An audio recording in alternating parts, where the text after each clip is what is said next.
My name is Opubo Benebo.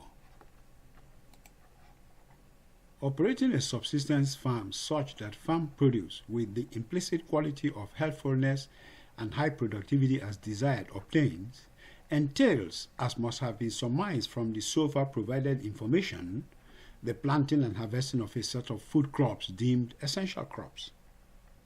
While these crops therefore may be necessary, being essential, an equally necessary matter of contemplation is if the crops are sufficient to provision the body all the body needs to function in top form.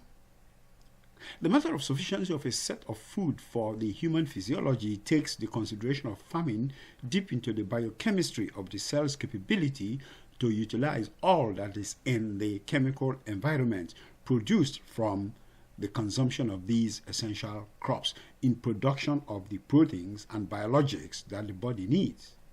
The determination of sufficiency then requires an understanding of the proteins the body needs to function properly and the determination of whether the body can internally produce or biosynthesize all the required proteins from consumption of the harvest of the essential crops and consequentially the derivative chemical environment.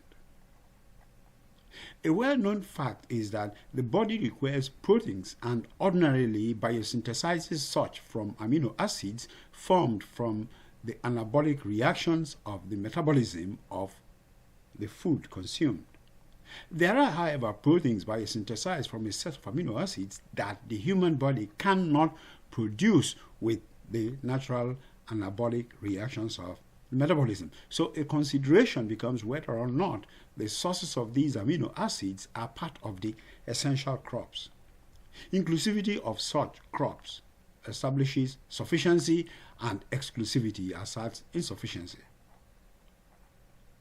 More specifically, it is known that the human physiology cannot synthesize by the characteristic anabolic reactions about 9 amino acids: histidine, isoleucine, leucine, lysine, methionine, phenylalanine, threonine, tryptophan, and valine, considered essential amino acids.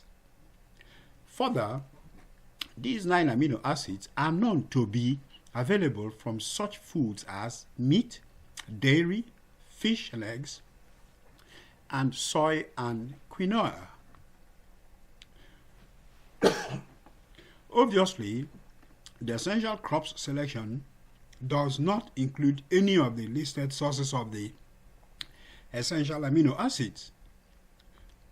Hence, a certain lack of sufficiency and the need to expand the scope of the essential crops. Excuse me. In synopsis, then, this episode, entitled Scoping the Subsistence Farming, aims to determine the scope of produce of the subsistence farming operations that is categorically sufficient for the needs of the human body, and accordingly assesses the production methods of each of the sources of the essential amino acids. Contrast the method of production of the sources with the prevailing subsistence farming context to inform on the most compatible sources of essential amino acids, and from these evolve aggregate considerations for the implementation of the production method of the essential amino acid sources within the prevailing subsistence farming context.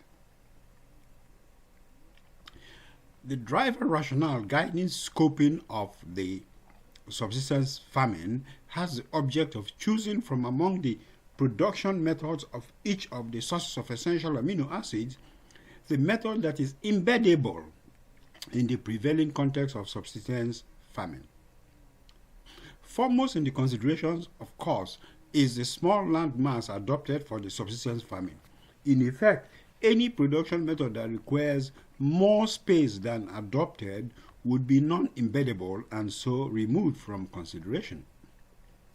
Clearly, of the set of resources, meat, dairy, fish, and eggs, and soy and quinoa, 3 resources, the production of fish, eggs, soy, and quinoa are possible within the small landmass space of operations.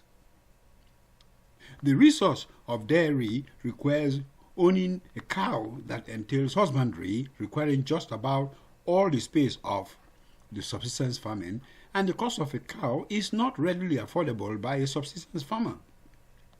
Besides, municipality administrative rules likely prohibits owning a cow in residential attached spaces. The resource of meat also requires a cow, a lamb, or goat, or chicken in poultry to be reared and then slaughtered and sectioned for food. Again, the cost of cow is not readily affordable by every subsistence farmer. And again, besides, municipality administrative rules likely prohibit owning a cow in residential attached spaces. While lamb and goat could be husbanded, the demand for a slaughter, the cleaning of the body, and sectioning of the flesh will require more space than available. Besides, municipality administrative rules likely also prohibit owning a lamb or a goat in residential attached spaces. Moreover, environmental considerations of the slaughter and the cleaning will be prohibited as well. Though eggs production could be managed with no more than 5 chickens, as has already been addressed under meat resource, municipality administrative rule would not permit poultry within residential attached spaces as well. So 3 resources, fish, soy, and quinoa, seem in contention for inclusion as the related productions are possible within the small landmass space of operation. In particular, soy and quinoa are easily planted as is with bitter leaf. Fish production can be performed by fish farming or aquaculture fish breeding. Although soy and quinoa are both easily planted and so readily embeddable into the prevailing context of subsistence farming, they are also both plants, and there is already bitter leaf, and none prefers the critical antiparasitic function offered by bitter leaf, making substitution of bitter leaf not advisable. Even so, vegans would rather co-opt one of soy or quinoa to the exclusion of fish. However, for non-vegans, the consideration then comes to rest on fish farming. Also, such human beings are used to eating some form of flesh, and fish is just as good as it gets. So, continuing on for a healthful living with subsistence farming, the scope of food to be produced expands the essential crops to include one of soy, quinoa, and fish, or combination thereof, and which, because of the inclusion of fish, a non-plant, may now be collectively termed essential foods of subsistence farming. Expanding the farming scope, however, raises some issue of space, as the ground level land space are already allocated to the essential crops. So some form of provisioning of space for the expanded scope of the farming operations is necessary. Accepting the full utilization of the ground space allocation, the only option available to the subsistence farmer is to build up, in effect, a second farming layer that will have to be constructed above the ground level to create farming space. The reality then is to build a farm into a contained structural form of, say, a cage for the ground level, and then a cage structure built above that, which effectively creates a new level above the ground. The specification would be as varied as the amount of fund the farmer aims to put in for the financing, meaning the corner support materials of the cage would be wooden bars or metal bars. Further, if metal bars, then the bars could be sheathed with cement wall to prevent rusting. The specific material used comes down to the expected repeated or continuous use of the structural space for subsistence farming. For the default and hopefully least expensive construction, the specification would include a height of ground cage and a top cage of 13 feet.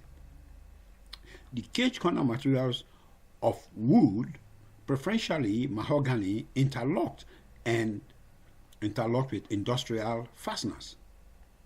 The floor is then created with wood bars placed side by side as a porch is normally built for houses. Of course, a staircase will also have to be built for it. Next, the water pipe system is retrofitted with upward pipe, which is connected to a pump fed with water from the water storage tank, so water gets pumped up to the upper level. An entire pipe-borne water network is then designed and implemented for the purposes, with outpouring taps located at strategic points expected to either have planting troughs or aquaculture vessels locations. First, assuming the decision for planting quinoa or soy, then on the floor there then are mounted 18 inches farming channels that are consistent with objects of the scoping being plant farming. And these are metal channel tanks or wooden channel as used for elevated soils. The channel is then filled with earth similar to the ground using the dig-ups of the foundation for the pillars of the two cage structures as implemented. At the end of the channels on the cage bases are fastened additional wooden bars and overhead interconnecting bars in replication of the structures for mounting the light dispersers on the ground floor. However, unlike the watering pipes laid on the ground at the lower level, the pipes in this case are mounted on the walls of the channels. The specifics of the configurational design of the pipe is consistent with the prospective adaptation for automatic controllers. However, assuming the decision for aquaculture, then on the floor there are mounted 18-inch farming channels that are consistent with objects of the scoping being fish farming. The conclusion that can be drawn here is that structured farming of subsistence farming must necessarily ensure that the farm produce scope is well constructed as to keep the metabolism of the body fundamentally supported by scoping for sufficiency as well as flushed with physiological aids that enables the body perform interruption-free from both internal and external factors. The essential foods therefore being adopted for farming must not be seen as sacrosanct, but are just suggestions for prospective optimal outcome, and yet must be adapted according to the region of implementation of the subsistence farming. Farmers are encouraged to define their respective essential foods according to the size of the farms, the resources that can be supported, and funds available for effective scoping of the needs of healthful living. And it is a wrap. And on that note, I say to you, thank you so much for having come to listen to this observation about efforts aimed at alleviating world hunger through subsistence farming by both urban dweller farms and emergent countries' small farms farmers.